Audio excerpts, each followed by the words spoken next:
Two cars 1 and 2 starting from rest are moving with speeds V1 and V2 meter per second. V1 is greater than V2. Car 2 is ahead of car 1 by S meter. When the driver of the car 1 sees car 2, what minimum retardation should be given to car 1 to avoid collision? In given question, two cars moving ahead with speeds V1 and V2. Here V1 is greater than V2. Otherwise these two cars not collide with each other. These two cars moving in the same direction. So V1 is greater than V2. At any particular instant collision occurs in between the two cars. But driver of the car 1 sees car 2 and applies the brakes.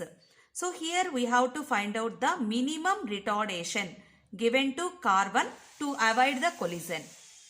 Initial relative velocity between the cars. V1 minus V2 meter per second. After application of the brakes, it gets the retardation. So final relative velocity is equals to 0. Take the equation of motion.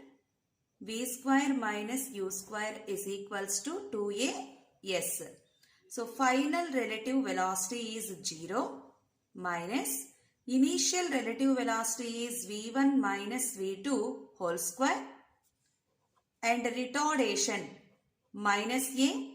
Given distance of separation is S meter. On both sides minus get cancelled. V1 minus V2 whole square is equals to 2AS. So minimum retardation is equals to V1 minus V2 whole square by 2S. Fourth option is correct.